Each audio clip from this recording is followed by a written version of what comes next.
Para los que no tuvieron la oportunidad de escuchar la lectura misma de la palabra del Señor, se encuentra en Primera de Corintios capítulo 9. Leímos algunos versículos, pero el desarrollo se basa en todo el capítulo 9, como lo hemos estado haciendo sistemáticamente domingo a domingo. El domingo pasado, por labios de nuestro pastor, se nos enseñaba lo que Pablo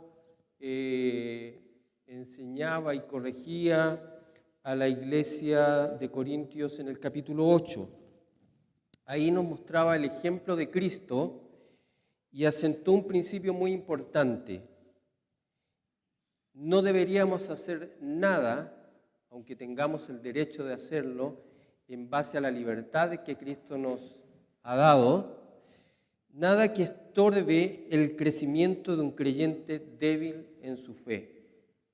Siempre que nos encontremos frente a un hermano débil en la fe respecto de una situación particular que él, dada su inmadurez, considera en su conciencia que es pecado, pero que en realidad no es pecado porque la palabra del Señor así lo declara, dado que él todavía no tiene una buena comprensión de esto, nosotros debiéramos evitar tal actividad. Porque si no, lo que hacemos es estorbar el crecimiento de este hermano. En aquella época, en la ciudad de Corintio, el caso en particular se refería a la carne de animal que se sacrificaba en honor, en los templos paganos, en honor a distintos ídolos. Gran parte de los creyentes que formaban parte de esta iglesia de Corintios venían de ese trasfondo cultural. Habían hermanos maduros y que habían superado esa etapa y por lo tanto en la ciudad de Corintio parte de esa carne no se consumía, no se sacrificaba y por lo tanto iba a parar a las carnicerías a un menor precio. Y estos hermanos maduros decían, bueno, esta carne, como todas las cosas que Dios nos ha dado, es para comerla, está a un precio económico, así como nosotros hoy día vemos las ofertas y decimos aprovechamos las ofertas. En aquella época también habían ofertas de carne que no se había definitivamente consumido, sacrificado en el templo pagano, y por lo tanto estos hermanos maduros, ¿cierto?, compraban esa carne y la consumían. Pero si en una situación de convivencia social invitaban a un hermano que venía todavía de ese trasfondo cultural y que él consideraba que todo tipo de carne que hubiese sido destinada al sacrificio de ídolos, él todavía en su conciencia consideraba que era pecado y se le iba a participar de una cena donde se estaba consumiendo este tipo de carne, el hermano maduro, posiblemente que había invitado, ¿cierto?, el consejo de Pablo es trata y evita de no consumir este tipo de carne. ¿Para qué? Para que no estorbes el crecimiento de este hermano débil. Hoy en día nosotros no tenemos este problema, ¿cierto? Pero tenemos otros tipos de situaciones de tipo cultural que muchas veces nosotros no sabemos cómo enfrentarlas. Y por lo tanto, aunque la situación es distinta, el principio es el mismo. En nuestro país en particular, y en nuestras iglesias pentecostales particulares, tenemos un gran número de hermanos, hoy día no tanto, pero al principio, cuando se inicia la iglesia pentecostal en Chile, muchos hermanos venían de situaciones difíciles y para evitar situaciones complicadas, prácticamente se prohibió el uso del vino, ¿cierto? Era muy habitual, por lo menos yo lo recuerdo en mi niñez, que prácticamente un creyente en cualquier tipo de convivencia evitaba el vino. Y justamente podría haber en esa ocasión un hermano maduro diciendo, bueno, yo me sé controlar, tengo dominio propio, por lo tanto sé que una copa y 2 copas y nada más, y evitaré emborracharme. Pero a su lado a lo mejor tenía un hermano que venía con ese problema, nuevo, y por lo tanto la sugerencia es el mismo principio, evita, porque si no este hermano posiblemente se vea tentado, ¿cierto? O su conciencia le traiga problemas. Eso fue en términos generales, ¿cierto?, lo que se nos enseñó el domingo pasado. Y en el capítulo 9 sigue la misma temática en el fondo. No la ha terminado Pablo. Porque lo que va a hacer ahora Pablo es con un ejemplo personal, en una situación distinta, él va a decir lo siguiente: por causa de la situación particular que en Corintio estaba sucediendo, Pablo va a renunciar a uno de sus derechos. ¿Por qué? Porque lo que a él le interesa es que la iglesia crezca, que el evangelio se expanda. Y por lo tanto, aunque él tiene derecho, va a renunciar. Y eso es lo que vamos a desarrollar ahora. Por eso que el apóstol Pablo en este capítulo 9 como que cambiara de tema y dijera, no soy apóstol, pero no, viene la misma línea argumental del capítulo anterior. Dice, no soy apóstol, no soy libre, no he visto a Jesús el Señor nuestro, no sois vosotros mi obra en el Señor. Si para otros no soy apóstol, para vosotros ciertamente lo soy. ¿Se da cuenta que está como defendiendo su apostolado, posiblemente de posibles acusaciones?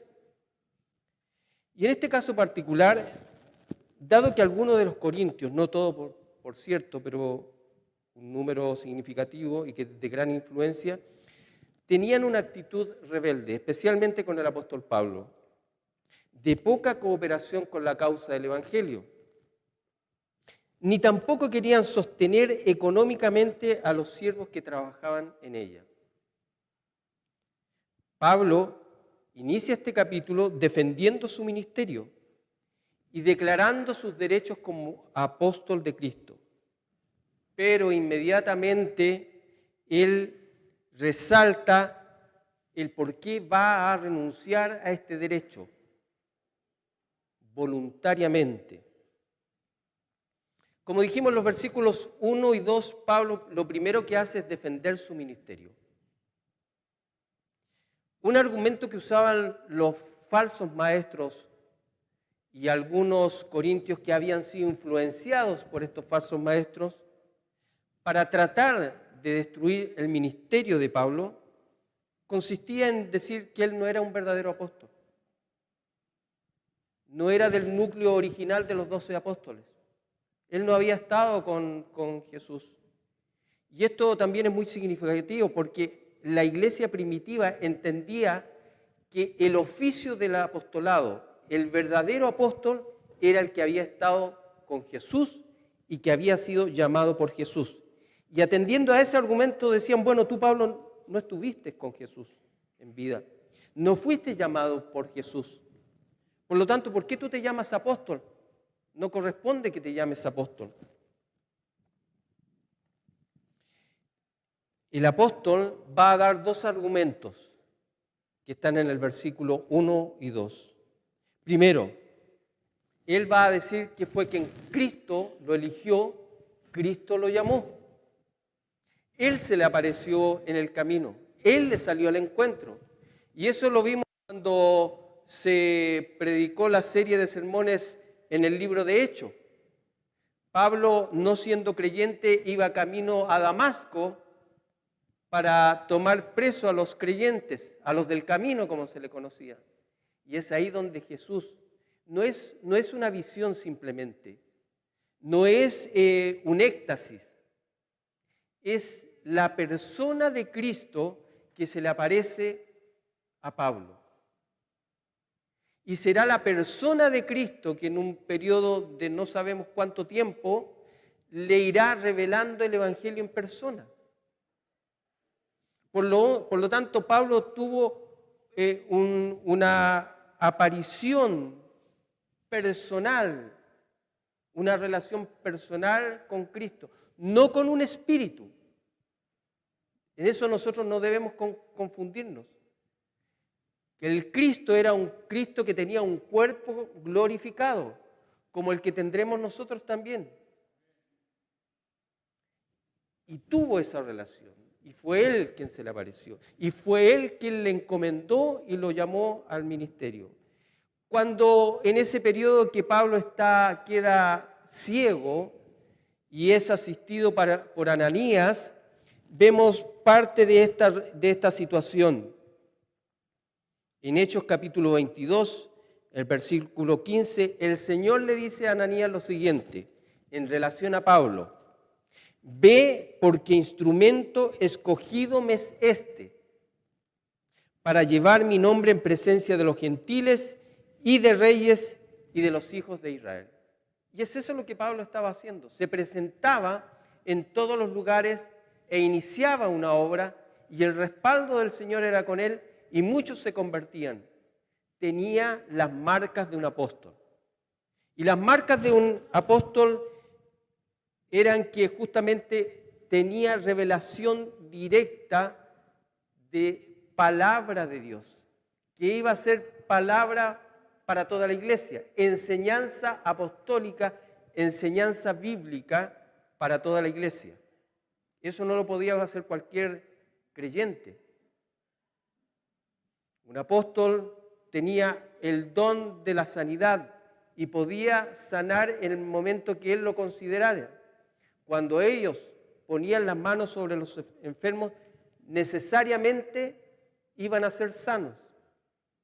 ¿Por qué? Porque era como que Cristo estuviera ejerciendo ese ministerio. Era una marca del apóstol.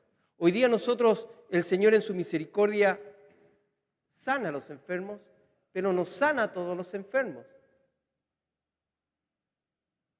A diferencia del apóstol, cada vez que un apóstol colocaba las manos sobre o oraba por un enfermo, automáticamente sanaba, porque lo que estaba haciendo el Señor era respaldar ese ministerio que iba a ser fundamento también, porque recuerden que el Evangelio se deposita, se fundamenta sobre el fundamento que es Cristo y sobre la enseñanza de los apóstoles. Y por lo tanto ahí se cierra el canon, la enseñanza oficial.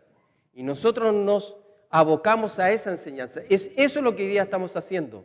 Lo que Pablo le escribió a la iglesia de Corintio es palabra de Dios. No son sus impresiones, sus ideas, es palabra de Dios. Y por lo tanto, en ese sentido, nosotros tenemos que tomarla.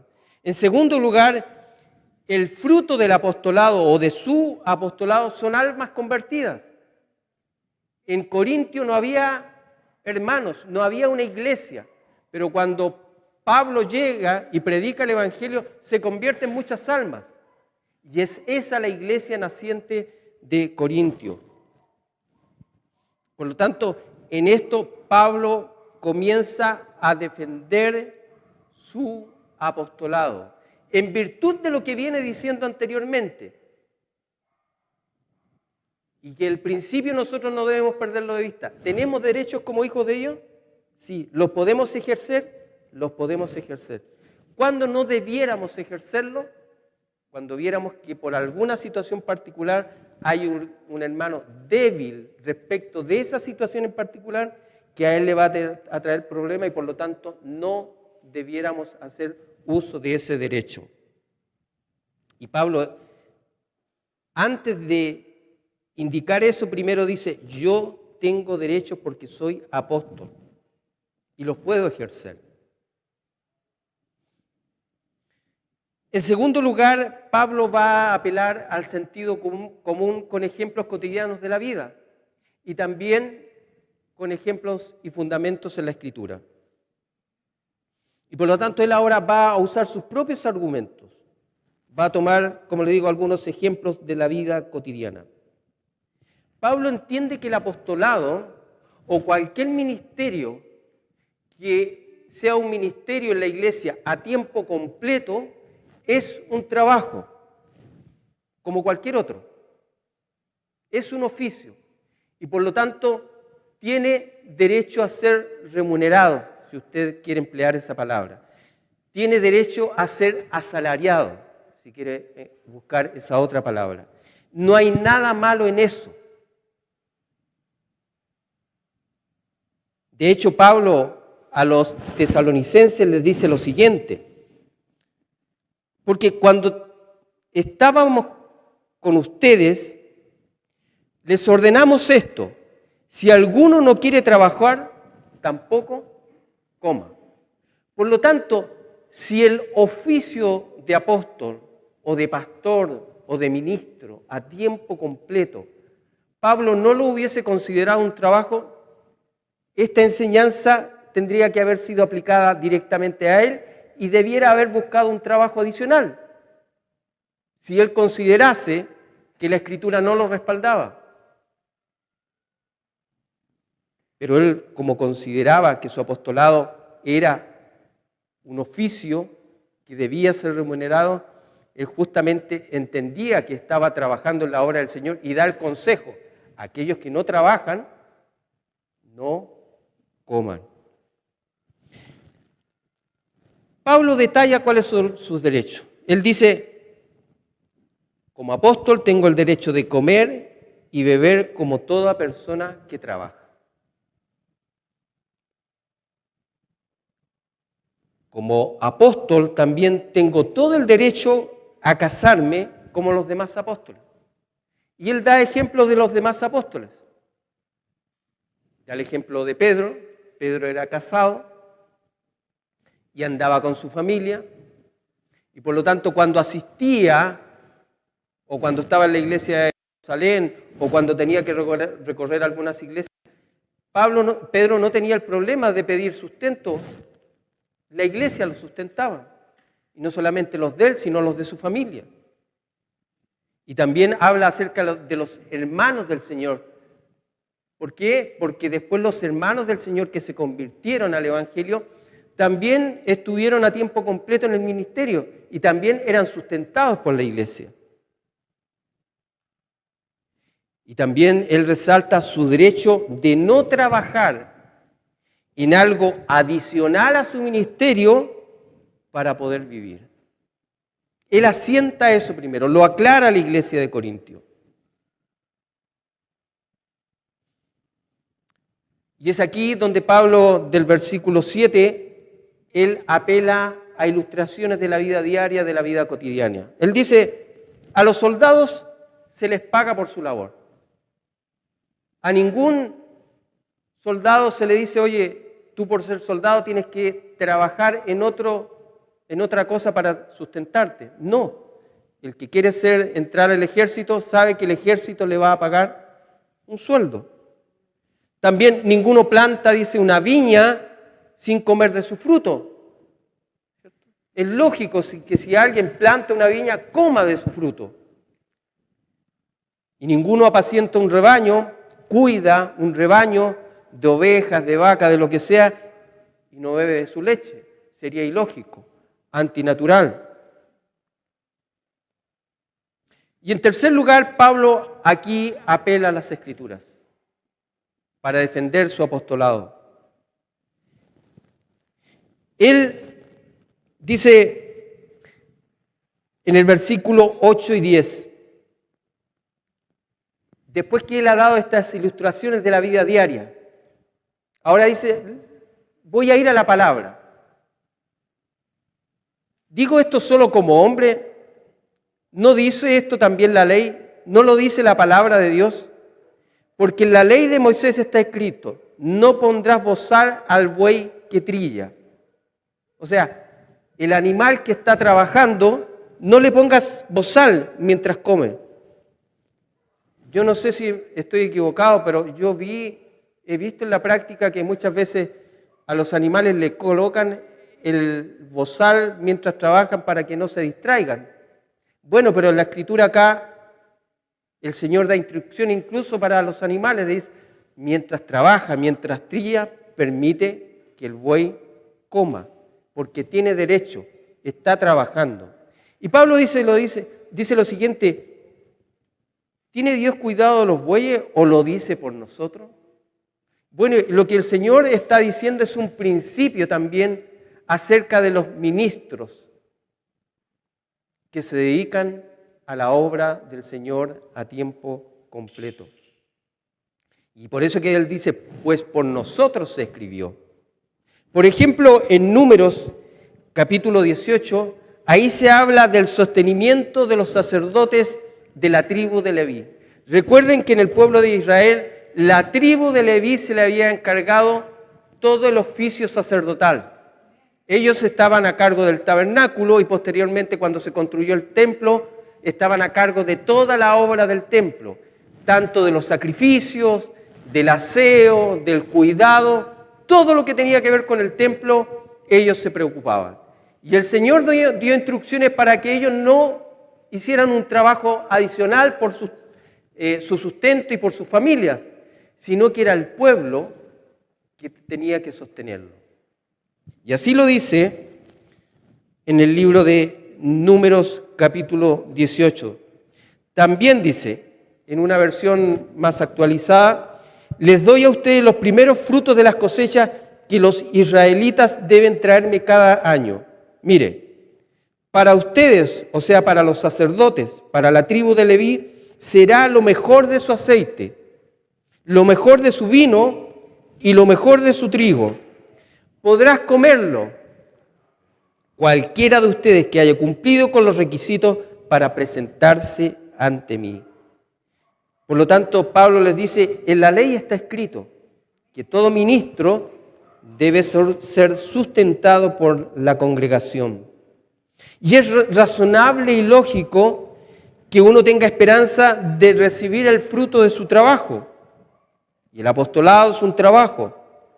No es gran cosa sembrar lo espiritual, o sea, preocuparse permanentemente de la enseñanza de su palabra a la iglesia y recibir de la iglesia lo material. ¿No sería algo lógico y natural?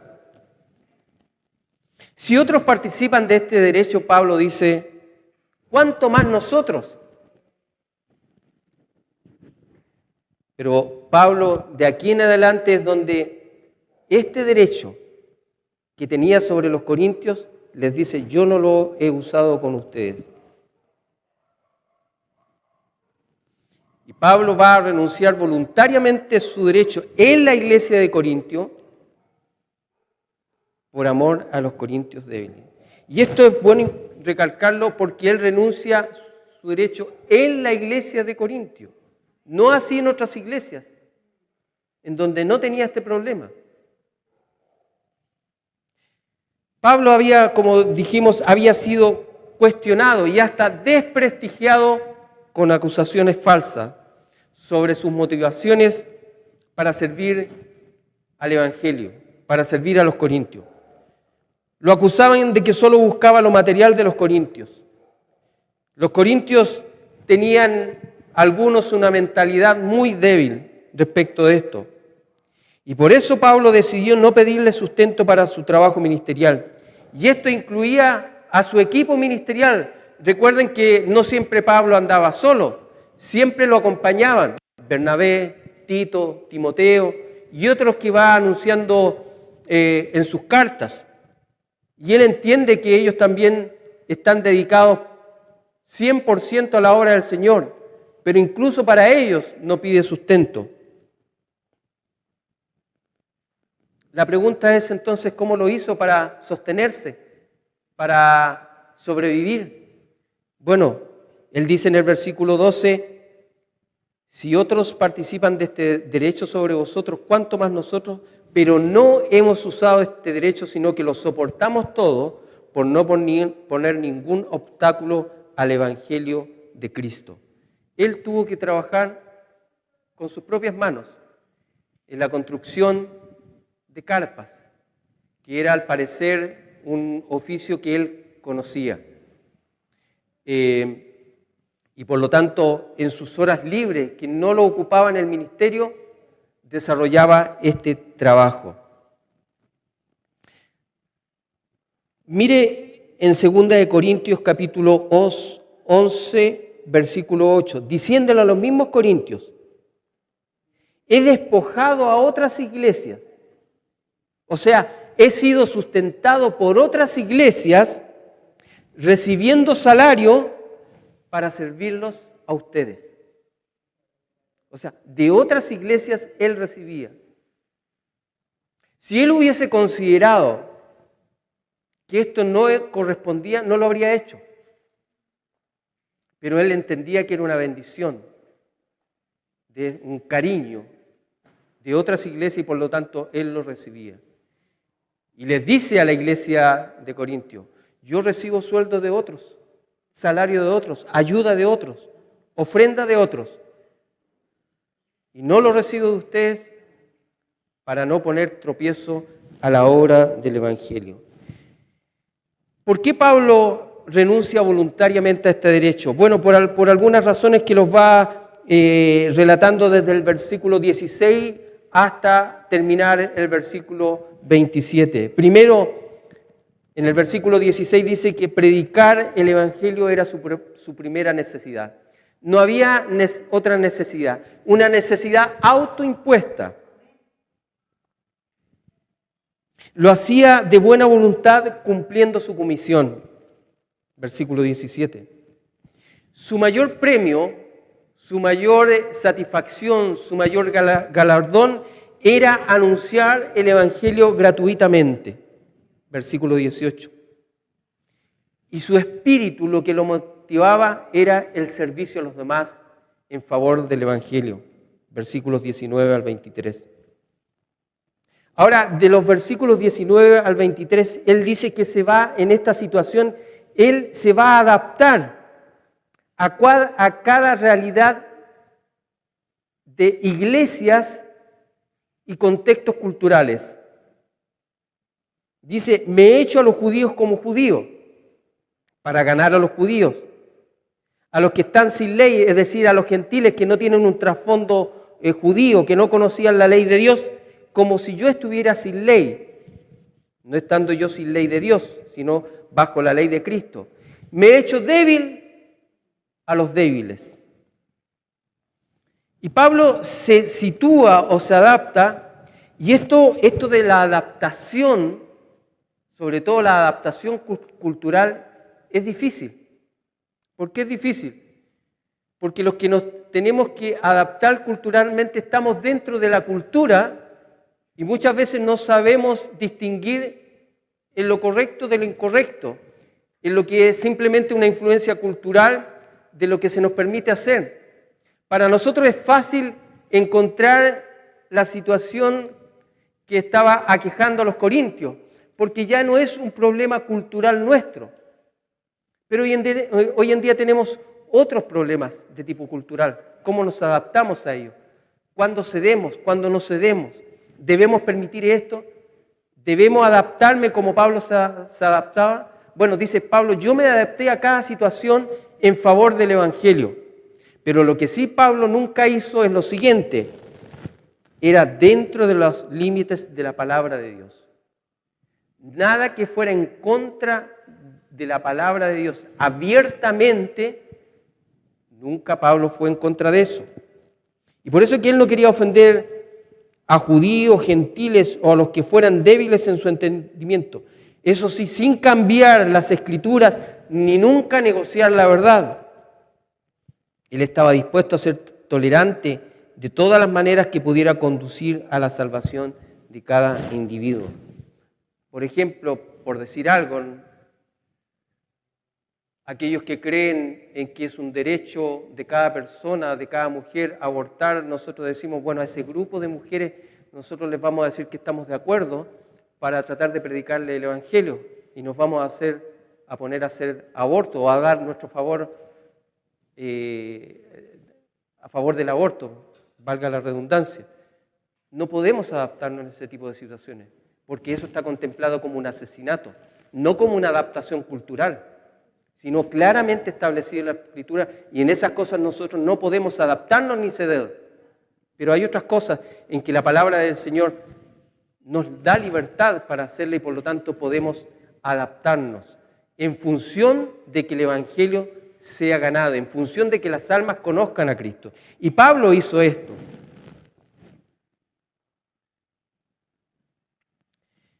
Renuncia también a un privilegio temporal, o sea, su derecho a ser sostenido por la iglesia, pero mirando un privilegio eterno. Un privilegio, ¿cierto?, que iba a ser por toda la eternidad, un premio eterno. Y eso Pablo lo declara del versículo 24 al terminar. No sabéis, dice, que los que corren el estadio, todos a la verdad corren, pero uno solo se lleva el premio. Corred, dice, de tal manera que lo obtengáis. En ese sentido, como creyentes, debemos gobernar nuestra vida. No debemos ser gobernados por nuestros deseos, por nuestros derechos. Debemos tener la mirada puesta en los privilegios eternos. El dominio propio es crucial para ganar la victoria, para ganar la corona. No la salvación, sino el premio por la obra desarrollada de cada uno de nosotros. Un deportista de élite, un deportista de alto rendimiento, son personas generalmente jóvenes, que a su edad podrían hacer todas las cosas que un joven común y corriente hace. Un día domingo, un fin de semana se podría levantar tarde, pero un deportista de alto rendimiento tendrá que levantarse temprano. Un deportista de alto rendimiento joven, un día sábado, querrá ir a una fiesta y acostarse tarde y beber alcohol. No lo puede hacer, a diferencia de una persona común y corriente. ¿Pero por qué? ¿Qué es lo que está mirando este deportista? Su objetivo, tener una medalla en los Juegos Olímpicos. Ese es su objetivo. Y por lo tanto, eso es superior a todas las otras cosas que en su libertad él las puede ejercer, pero se niega a ejercerla por algo superior. Y es eso lo que Pablo está explicando aquí. ¿Por qué? Porque su objetivo es alcanzar el premio. Ahora, a diferencia de una carrera, de una maratón, en donde uno solo gana el premio, aquí hay coronas disponibles para todos los creyentes. Es cuestión de disponerse. Todos podemos ganar coronas, porque el Señor nos tiene prometida corona para los obreros fieles en su obra. En el versículo 27 podría alguien confundirse respecto de esto. Dice, sino que golpeo mi cuerpo y lo pongo en servidumbre, no sea que habiendo sido heraldos para otros, yo mismo venga a ser eliminado. Alguien pudiera pensar que Pablo está diciendo que él tiene miedo de perder su salvación respecto de esto, pero eliminado en el servicio fiel, que no dé la medida, que no obtenga la corona, que no sea hallado fiel en lo que se le encomendó. A uno se le entregaron 5 talentos, a otro 3, a otro 1.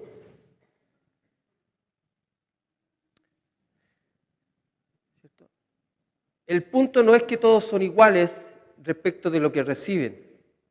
¿Ha visto hablar del tema de la igualdad? Bueno, aquí hay una enseñanza respecto de la igualdad. El punto no es lo que recibimos, sino lo que hacemos con lo que recibimos. Y el que no fue hallado fiel fue aquel que se le entregó 1. No porque se le entregara menos que los demás, sino porque lo que se entregó no lo ocupó, no lo multiplicó. Ese es el punto. Por eso es que el Señor nos ayude. A Pablo se le entregó un ministerio y él dijo, yo lo voy a multiplicar. Esa es mi meta, esa es mi mirada, ese es mi objetivo. Y si tengo que renunciar a mi derecho, lo voy a hacer en razón de la obra del Señor.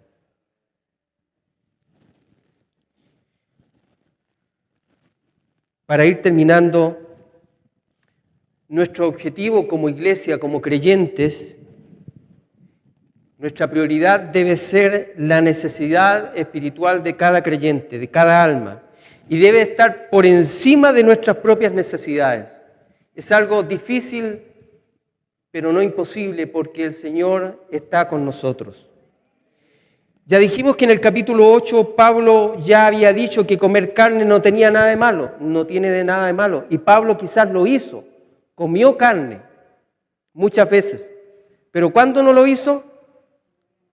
Cuando había un hermano débil respecto de ese tema y que le causaba problemas de conciencia.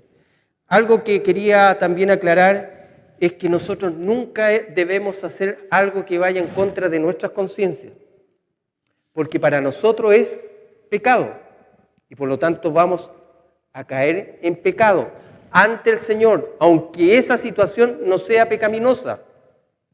Por ejemplo, si un hermano débil para él le causa en su conciencia que comer carne sacrificada a los ídolos es algo pecaminoso y él lo tiene en su conciencia asumido, si come carne, peca.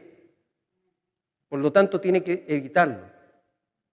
Siempre nuestra actividad debe ser en conciencia. Yo estoy haciendo esto y no tengo problemas de conciencia. Mi conciencia no me está acusando y por lo tanto yo lo puedo hacer.